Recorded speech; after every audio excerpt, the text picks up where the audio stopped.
நாம் எழுப்ப வேண்டியிருக்கிறது.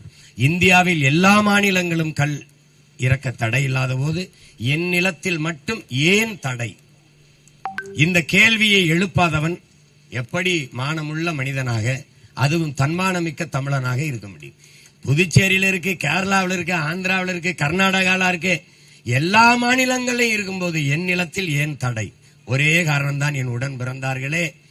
எந்த மாநில முதல்வருக்கும் சாராய ஆலைகள் கிடையாது. தமிழ்நாட்டை ஆண்டவர்கள், ஆண்டு கொண்ட இருப்பவர்களுக்கு சாராய ஆலைகள் கணக்கில்லாது. டாஸ்மாக் கடைகளில் விற்கிற சரக்கு இவர்கள் காய்ச்சுகிற சரக்கு.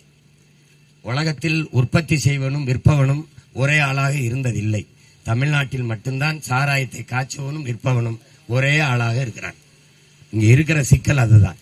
கல்லை திறந்து விட்டால் எவ்வளவு பெரிய குடிகாரனா இருந்தாலும், எவ்வளவு குடிக்கிறவனா இருந்தாலும் 2 லிட்டர் 3 லிட்டர் முடிஞ்சிடும். கல் உணவின் ஒரு பகுதி. ஏன் சொல்றான்? போதும்ன்றான். சாப்பிடும் போது சாப்பாடு மட்டும் போதும்ன்றான். அது மாதிரி கல் ஒரு 3 லிட்டர் குடிச்சா போதும்ன்றான். ஆனால் 3 லிட்டர் குடிச்சிட்டு ஒரு அதிகபட்சம் போனா 100 ரூபாய்க்குள்ள குடிச்சிட்டு வீட்டுக்கு போயிடுவான். ஆனா டாஸ்மார்க் சரக்கு அதை அனுமதிக்கல.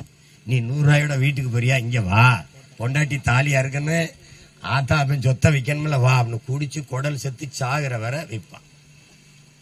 இவர்கள் அந்த கடையை திறந்து வைத்து விட்டு, அதுவும் பெரிய வியாபாரியே சொல்லுகிறார், போதையின் பாதையில் செல்லாதீர்கள்.